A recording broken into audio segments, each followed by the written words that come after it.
630년에서 625년 유다 제16대 왕 요시야 왕이 즉위하던 바로 그때 우리가 잘 아는 대로 요시야 왕이 31년 동안 정치를 진행하게 되죠. 종교개혁을 진행하고 하나님 앞에 바르게 살고자 소원을 품었던 그런 왕 가운데 한 사람입니다. 그런데 그가 그와 같이 된 것은 우연히 어쩌다 보니까 그렇게 된 것이 아니라는 겁니다. 오늘 본문에 등장하고 있는 스바냐 선지자는 왕족 출신입니다. 우리가 이사야 선지자를 생각해 보면 그도 그의 사촌형이었던 우시야 왕, 한마디로 말하면 왕의 가문의 출신 사람이었던 것을 기억합니다. 오늘 스바냐 선지자도 마찬가지였어요. 왕가의 사람들을 보니까 참 마음에 안 들어요. 하나님 뜻 가운데 살아야 되겠지만 하나님 마음에 합당한 삶을 살지 못하는 것을 목도해 보았죠. 나라의 중심축을 이루고 있는 지도자들이 대부분 다 그랬습니다. 백성들은 덤으로 함께 타락하고 하나님의 뜻을 거스리고 우상 숭배에 빠지고 주변에 있는 동맹국들을 의지하고, 그래서 하나님을 의지하고 하나님 편에 서서 공의를 행하고 겸손을 구할 만큼 신실한 믿음의 반열 속에 살아가야 되겠습니다만 그렇지 못했다는 거죠. 이사야 선지자가 우시야 왕이 최후에는 죽게 되죠. 오랜 기간 동안 하나님의 뜻을 거스려서 한센병이 왔는데 시름시름 별실에서 앓다가 죽게 됩니다. 그 모든 역사적인 배경과 상황, 나라의 안팎의 일들을 보면서 기대감도 굉장히 많았죠. 이유는 우리가 잘 아는 대로 우시야 왕이 그래도 처음에는 하나님 영광을 위해서 하나님 뜻대로 참 성실성 있게 잘 사역을 진행했던 왕이었지 않습니까? 그래서 백성들의 기대를 받고 친속들과 가문의 기대도 받았을 겁니다. 이 모든 일들을 목도해 보고 있었던 이사야도 적지 않게 마음속에 그래 이렇게 가면 되지 뭐, 적지 않은 기대감이 있었을 겁니다. 그러나 어느 날 한순간 나락으로 떨어져 가고 있는 그 왕의 모습을 보면서 적지 않게 걱정하고 기도 제목을 가졌을 것인데, 그러나 한번 나락으로 떨어진 사람이 돌아오기가 쉽지 않다는 것을 알았죠. 왕위가 어떤 사람에 의해서 창탈된 것이 아니라 하나님께서 그에게 중한 병을 주심으로 말미암아 그의 생명과 그에게 있는 권위가 지금까지 나라를 안녕케 하고 평화롭게 하신 이가 우시야 왕 자신이 아니고 하나님이시라는 사실을 아주 뼈저리게 철저하게 깨닫게 하신 거죠. 내가 너를 세웠거늘 네가 내 영광을 위하지 않고 안위를 위하고 육신의 정욕, 이생의 자랑, 안목의 정욕을 가지고 쫓아나가는 모습이 하나님 보시기에 마음에 들지 않았던 거죠.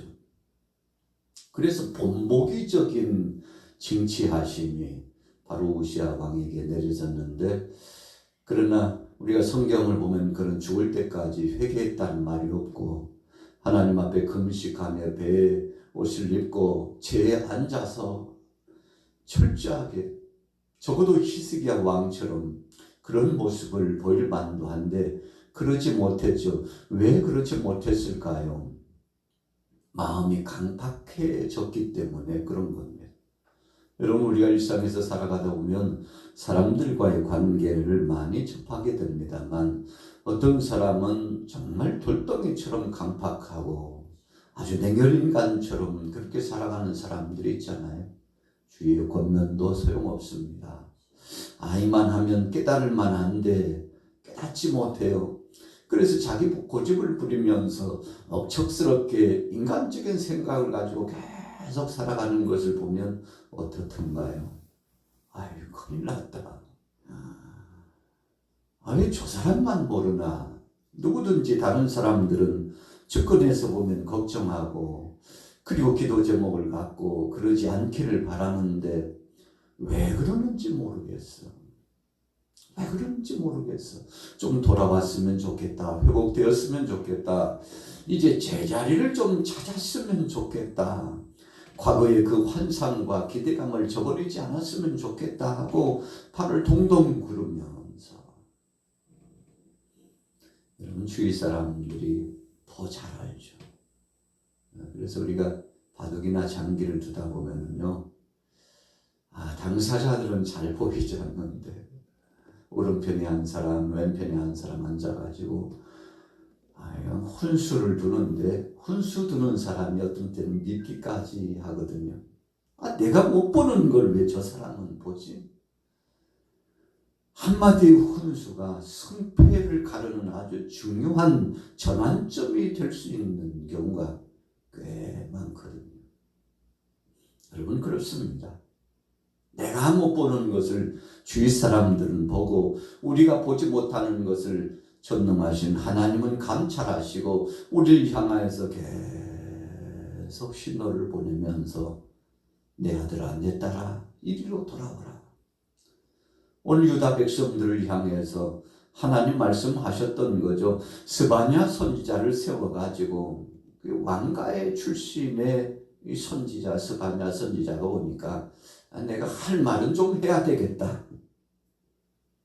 다른 사람들은 하지 못하고 전전긍긍하고 두려워하고 벌벌벌벌 떨고 말 한마디 제대로 하지 못하고 그러나 하나님의 말씀을 붙잡고 성령의 교통하심을 따라 감동하심에 따라 내가 할 말은 해야 되겠다 하고 인간적인 말을 가지고 하면 권위도 없고 힘도 없고 역사도 나타나지 않겠지만 하나님의 능력의 말씀을 붙잡고 선포하는 이 선지자의 말에는 힘이 있었던 거죠.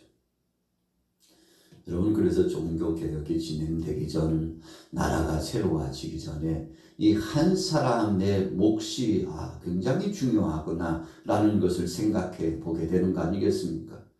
오늘 저와 여러분들도 신앙생활을 하는 동안에 어떤 사람을 보면 참 그 사람 몫이 대단하다. 그 사람 없으면 안 될 것 같아 라고 생각할 만큼 비중을 차지하는 그 범위가 굉장히 크거든요. 여러분 적어도 오늘 본문 말씀의 주제처럼 공의를 기뻐하고 겸손한 마음으로 상대를 나보다도 낮게 여기면서 하나님 편에 서고 사람 편에 서지 않고 세상의 세풍과 어떤 사상과 논제 앞에 서지 않고 하나님의 음성을 귀 기울이고 하나님 뜻대로 서가지고 정말 내가 먼저 모본을 보이고 잘하면서 상대에게 간절히 요청할 수 있는 권면, 이런 것은 참 복된 거 아니겠습니까? 자기도 하지 못하면서 말만 잘하는 사람은 권위가 없습니다. 사람들이 비웃으면서 그러죠. 자기나 잘하지 뭐. 진짜 뭐 묻은 게 나무란다고. 그냥 비슷비슷하면서 왜 그래? 여러분 권위가 서지 않나요? 그러나 정말 누가 봐도 성실성 있게 신실하게 살고 하나님 뜻 가운데서 정직하고 그리고 공평을 구하고 겸손하게 겸덕을 겸비하면서 하나님 앞에서 사람 앞에서 바른 삶을 살아가면서 빛의 역사의 증거를 드러내면 역사가 드러내는 겁니다. 2000년 전 오순절날 마가의 다락방에서 120명 제자들은 그런 마음을 가졌습니다. 예수님께서 부활하시고 승천하셨는데 그 영광과 기쁨은 대단했습니다. 그래서 누구 할 것 없이 죽으면 한 번 죽지 두 번 죽나. 우리 주님도 죽으시고 난 다음에 부활하셨고 주님 분명히 말씀하셨잖아. 죽고자 하는 자는 살 것이요 살고자 하는 자는 죽을 것이라고 말씀하셨는데 주님의 그 부활의 영광스러운 모습을 보니 이제 우리는 죽음도 두렵지 않다면서 저들이 다락방에 모여가지고 하루 이틀도 아니고 열흘 동안 전심으로 부르짖어 마음을 같이하여 전혀 기도에 힘썼다. 참 성경이 리얼하게 표현했죠. 전혀 기도에 힘썼다. 여러분, 전혀라고 하는 것은 집중했다는 것입니다. 하나님의 약속의 말씀을 굳건히 믿었다는 것입니다. 틀림없이 주의 말씀은 응답되고 이루어진다는 것을 확증한 겁니다. 여러분, 이런 사람들을 가리켜서 우리가 믿음의 사람들이라고 표현하는 겁니다. 여러분, 그들이라고 왜 죽음이 두렵지 않았겠습니까? 그들이라고 왜 생활상에서 상거래 가운데 불이다랑하는 것이 즐겁겠습니까? 여러분, 사실은 출교를 당하고 동네에서 쫓겨나고 때로는 강원에서 쫓김을 당하고 예수를 그리스도로 영접했다는 이유 때문에 참 당해야 될 것이 너무나도 많았죠.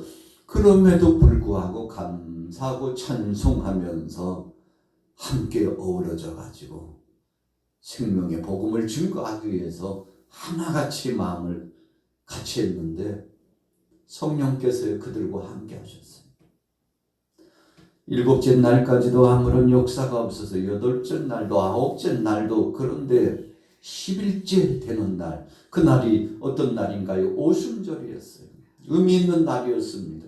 하나님께서 추수의 기쁨을 주고 이와 같이 첫 추수의 영광스러운 열매의 축제를 누릴 수 있도록 해주신 바로 그날 아닙니까?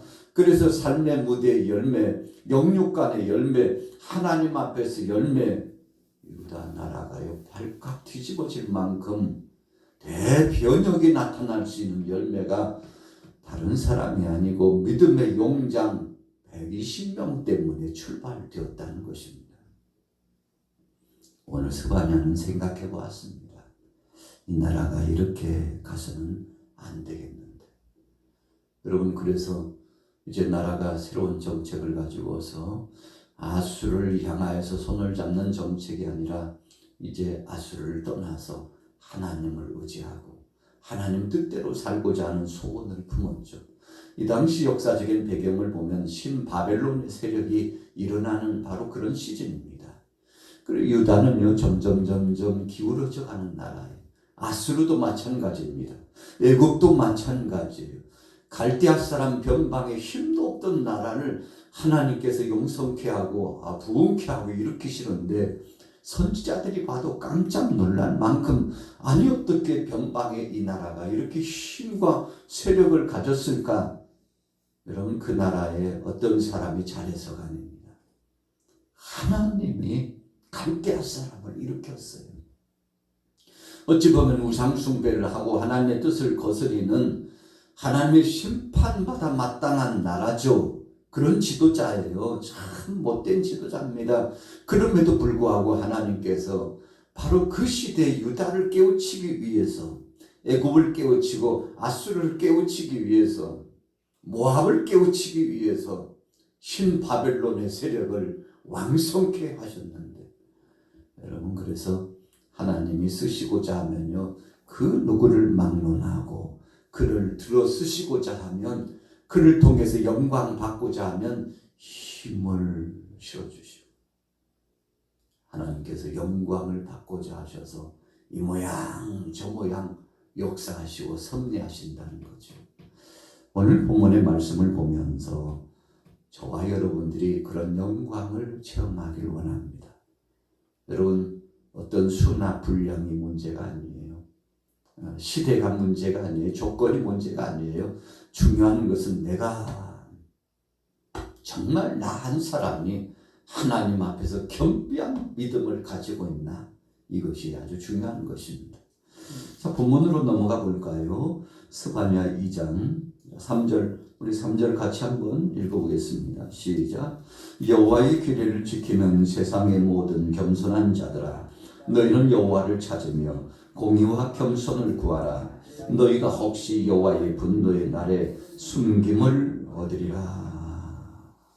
숨김을 얻으리라. 모세가 하나님 앞에 부름을 받았는데 시내산에 올라갔어요. 빽빽한 구름 가운데 하나님이 임재하셨습니다. 뇌성과 번개가 일 만큼 엄청난 기상이변의 역사가 휘몰아쳐 왔어요. 산 아래에서 백성들이 봐도 경이로운 장관입니다. 저 산에 모세가 올라갔는데 사람들이요 참 놀랄 노짜죠. 백성들은 산으로 올라가지 못했어요. 왜요? 하나님이 금하셨거든요. 모세야, 저 백성들은 산으로 올라오지 못하게 하고 산 아래에서 정결하게 하고 저들의 육체와 영혼과 옷맵시와 모든 것을 정결케 하고, 그리고는 하나님께서 금지 구역을 정해 놓으시고 모세를 부르셨는데 백성들이 봐도요 영광스러운 장면입니다. 하나님께서 모세를 그렇게 쓰신 겁니다. 빽빽한 구름 가운데서 연기처럼 자욱하게 안개가 짙은 바로 그런 순간 속에 하나님이 임재하셨는데 그 권능의 역사는 이루 말할 수 없는 것이었죠. 자, 하나님께서 쓰시고자 하시니까 그렇게 하셨다는 겁니다. 정말 힘도 없던 80세 고령의 나이의 모세를 그가 광야를 지나면서 90이 되고 100이 되고 110이 되고 120이 되고 40년 동안 그래도 몸이 좀 불편하고 약해졌는데 그럼에도 불구하고 하나님 말씀합니다. 내가 너를 쓰리라. 그러시더니 옷이 휘어지지 않고 손발이 부르트지 않고 눈이 흐리지지 않고, 여러분 사람의 건강한 모습, 총기가 있는 모습을 뭘 보고 판단하나요? 여러 가지가 있겠습니다만 그 눈을 보면 안다고 그러잖아요. 그래서 그런 노래도 있잖아요. 눈으로 말한다고. 눈으로 사람을 이야기한다고. 눈을 보면 그 사람이 비전이 있는지 소원이 있는지, 그 사람이 마음속에 소망을 품고서 적극적으로 기쁨으로 사는지, 아니면 될 대로 되라 인생의 그 무대에서 모든 것을 내려놓고 절망감 속에 낙심하며 사는지 그 눈빛을 보면 안다고 그러는 거예요. 여러분 오늘 저와 여러분들은 정말 또렷하고 밝은 눈빛, 소망과 희망이 가득 찬 눈빛, 기대감이 넘치는 눈빛이 되기를 축복합니다. 모세를 하나님이 그렇게 쓰셨어요. 오늘 스바냐를 하나님이 그렇게 쓰셨습니다. 그러면서 백성들에게 말씀합니다. 혹시라도 너희들이 내게로 돌아오기만 하면, 공의를 구하고 겸손을 구하기만 하면 내가 너희를 책임져주고 내가 너희를 덮어주고 내가 너희를 이끌어주고 내가 너희를 숨겨줄 텐데, 모세를 바위 틈에 하나님이 숨겼다고 그랬어요. 하나님이 임재하시고 지나가시는데 바위 틈에 하나님이 숨겨주셨다고 그랬어요. 오늘 본문에 분명히 말씀하잖아요. 분노의 날에 숨김을 얻으리라. 바로가 너무 강팍하니까 10번째 재앙, 초태생이 죽는 재앙을 내리죠. 그때 하나님이 아주 중요한 말씀을 주십니다. 내 백성들아, 나를 믿거든, 나를 의지하거든, 내가 이 구속사를 이루는 것을 너희가 믿고 의지하거든, 양을 잡아가지고 그 피를 좌우 문설주와 임방에 바르라. 오늘 깊은 저녁이 되기 전에 반드시 피를 바르라. 임방에 바르고 문설주에 바르라. 여러분 그랬더니요, 그것을 믿는 사람들, 인정한 사람들, 하나님의 뜻을 쫓아 나간 사람들은 죽지 않고 다 살았어요. 그 대표적으로 초태생이 죽었는데, 짐승임의 사람의 처음 것이 다 죽었는데, 믿음으로 양의 피를 바른 가정에는 죽음을 관장하는 천사가 뛰어 넘어갔죠. 뛰어 넘어갔어요. 그 집을 뛰어 넘어갔어요. 그 집으로 들어가지 않았어요. 뛰어 넘어갔어요. 그래서 6월이죠. 뛰어 넘어가셨다. 피를 보고 뛰어 넘어가셨다. 여러분 오늘 유다 백성들을 향하여 너희가 돌아오면 내가 너희를 숨겨주리라. 여러분 감사한 것이죠. 오늘 하나님께서 책임져 주시겠다는 말씀이죠. 오늘 하루도 일상을 살아가면서 하나님이 덮어주시고 숨겨주시고 보호하시고 이끄시는 놀라운 능력과 은혜를 체험하는 하루 되시기를 축복합니다. 여러분, 믿음이라고 하는 것은 그런 겁니다. 편찮는 믿음이에요. 그 자리를 지키면서 하나님 뜻대로 하나님 말씀 중심으로 살아가는 것인데, 여러분, 그래서 우리 양화교회 공동체 사랑하는 여러분들과 제가 이 아침 이 새벽에도 이렇게 나오시는 것은 믿음이 있습니까? 이 믿음 가지고 하나님 앞에 향기로운 향연을 올려드리는데, 이거 다 하나님이 응답하셔서 큰 것으로 갚아주실 줄로 믿습니다. 오늘 하루 동안도 이런 능력과 은혜를 체험하기를 예수님의 이름으로 축원합니다. 참